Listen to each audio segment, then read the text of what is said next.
Martin Popoff here for the Contrarians. Welcome back to another edition of Who Invented Heavy Metal. This is the show more or less based on my book, Who Invented Heavy Metal, where it's a very kind of detailed timeline about the whole history of heavy metal. As I keep saying, it's 120,000 words that ends in 1971. But the thing is, with this show, and we're getting a lot of comments about this, and people bring it up. What about this and what about that?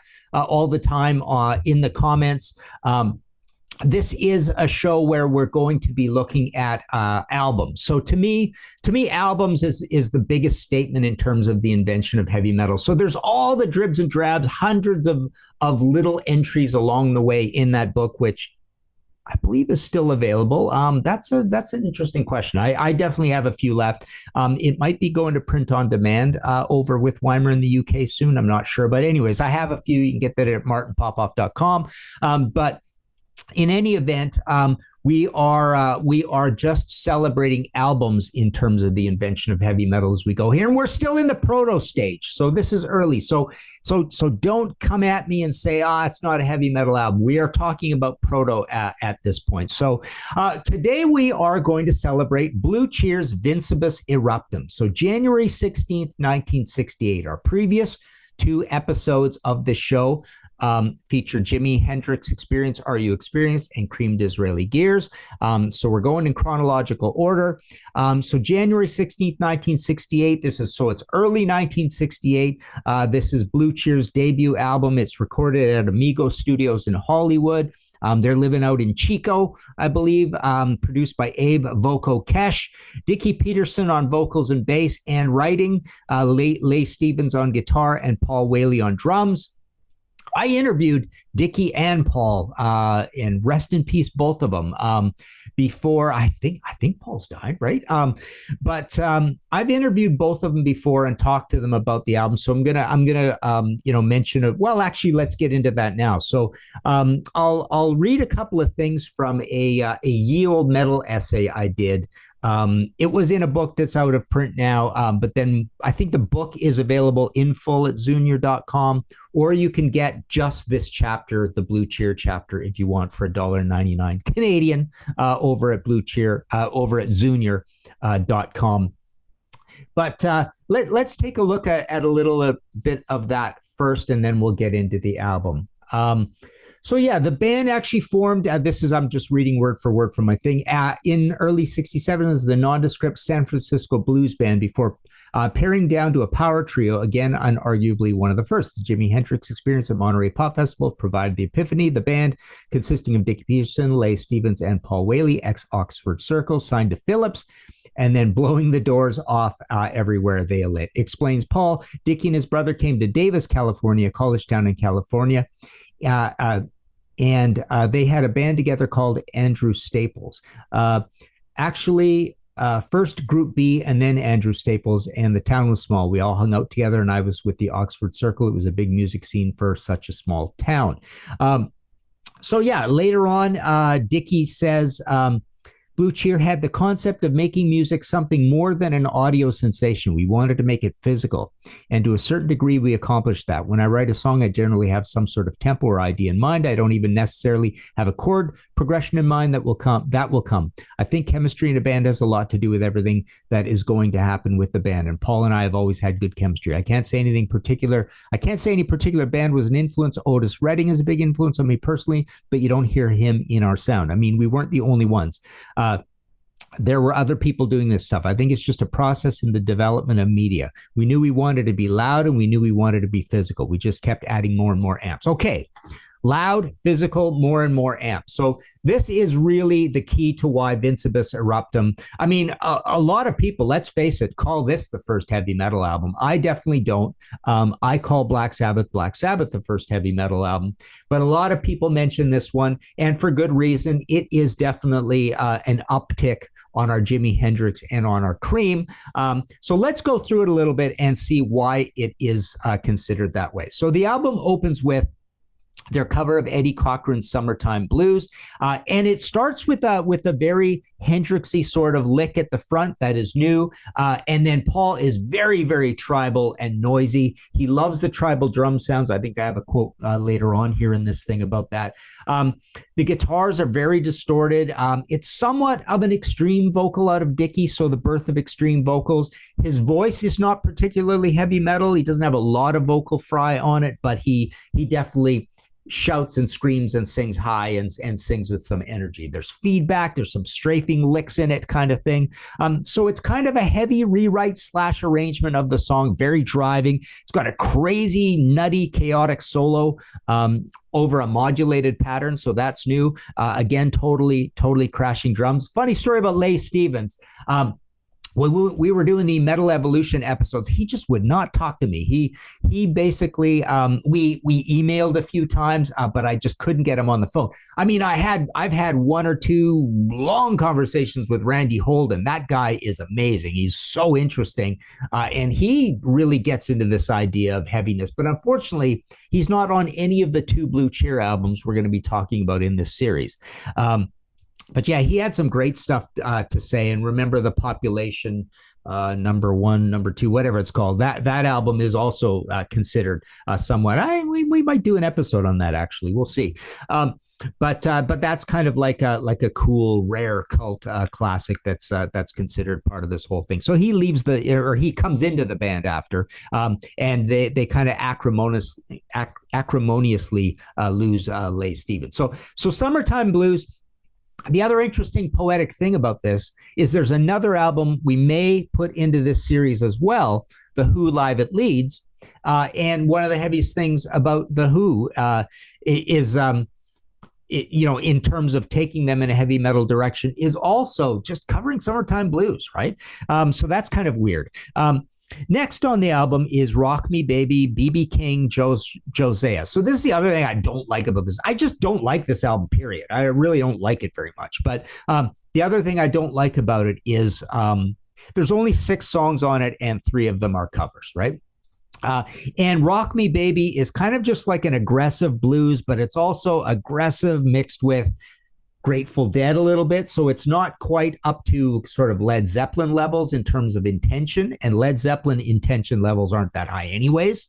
But we are going to be talking about Led Zeppelin in this series as well. But ploipy bass drum, kind of a weird, accidental pre-John Bonham bass drum sound, but clean electric guitar until we get to the solo, and then we're off into the stratosphere again with the anarchy and the feedback and stuff. And again, the reason we call this band heavy, the reason we call this record heavy, really is the absolutely manic drumming of Paul Whaley, somewhat Dickie's vocals, somewhat just the overall melange of the dirtiness of the production, somewhat the chaos of the playing, but also really.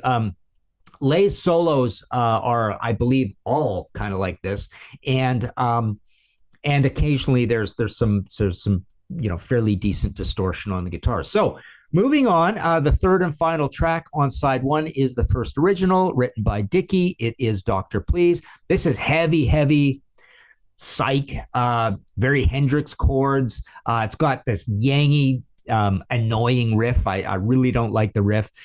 This is almost like what people say about the Stooges, but even worse, even more so. This is more Stooges than the Stooges. This is almost like if the Stooges gave us an album in 1968 rather than 69, 70, 73, right?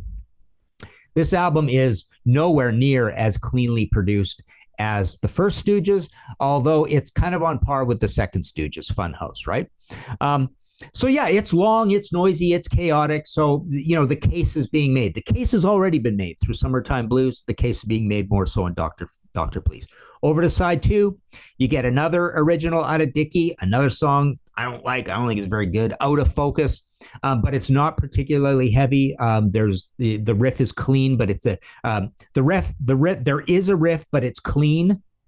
So it would have been heavy had they put heaviness onto the guitars. But again, the drums are pretty nasty. But otherwise, it's just kind of like a funky, repetitive, kind of boring blues. It's almost like heavy Grateful Dead, like Grateful Dead from the psych and more electric years before the Americana years even, right?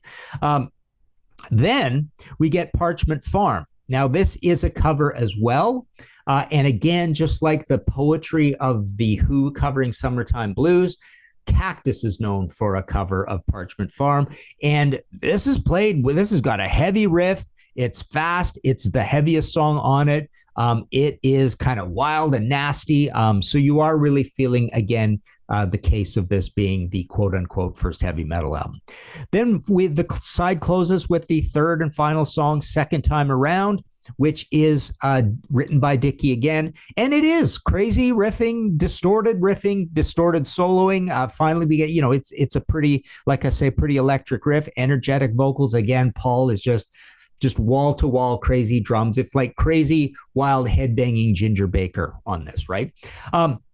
So that's the story. It's only 6 songs, but I would say that 4 of them are pretty darn heavy, right? And of those 4, 2 of them are covers. So when you're not writing a heavy song, I feel like the intentionality isn't there. I mean, as I said to Dickie, I mean, this album is more like heavy psych that just accidentally through the performance and the rough extreme production becomes a heavy album. Now let's see what else they have to say here, just quote-wise from my article here. Of course, there was the Yardbirds and the Who, adds Whaley, and they opened up the door for progressive R&B, hard, heavy, loud music. And this was the music for the young generation. This was music for 13-year-olds until, let's say, up to 30. And the over 30-year-olds were more into this laid-back country folk rock.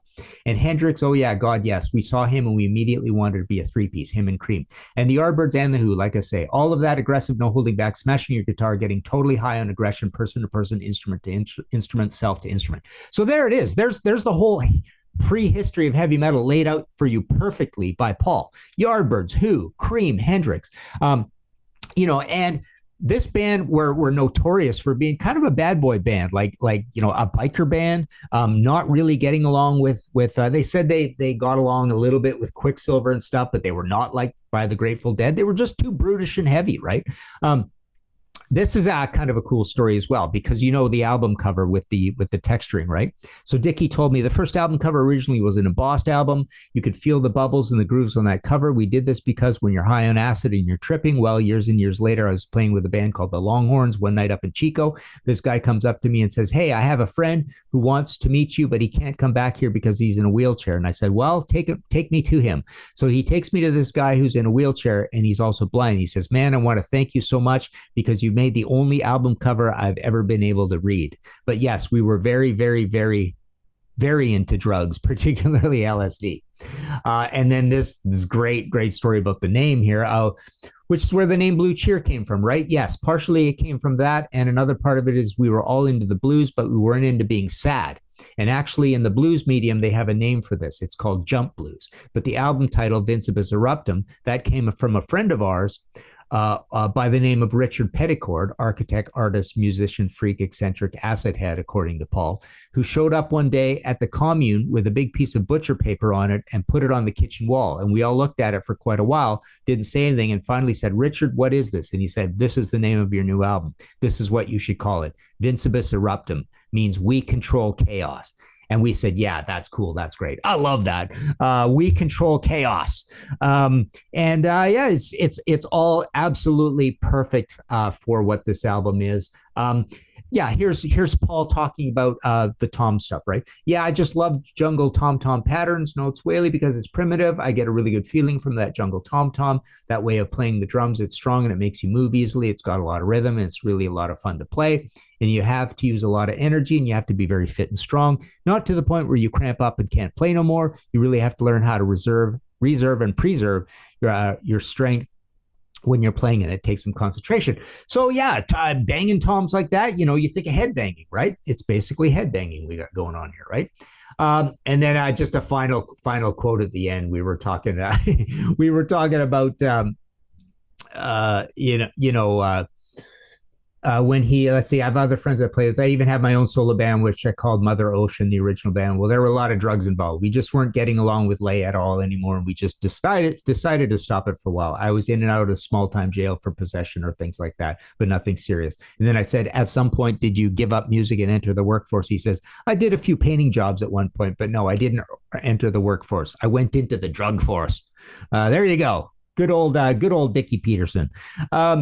So there you go. I think, you couldn't talk about the invention of heavy metal without this album. Everybody kind of brings it up. It's as important, probably more important than Cream Disraeli Gears, as important as Are You Experienced, and probably the number one album people will bring up when it comes to the invention of heavy metal. I, on the other hand, kind of even go more for the second Blue Cheer album, which we're going to do an episode on next. I don't know if it's next actually, because I kind of laid out the timeline. There's a few albums leading up to Black Sabbath, and we're going to go beyond Black Sabbath as well, because we're going to get into that whole argument about people thinking later Judas Priest is inventing heavy metal, because as the definition of heavy metal changes and moves on over time, people start forsaking those early things and say they weren't heavy enough. So this is going to continue on as well. But there you go. Who invented heavy metal? Blue Cheer, Vincebus, Eruptum.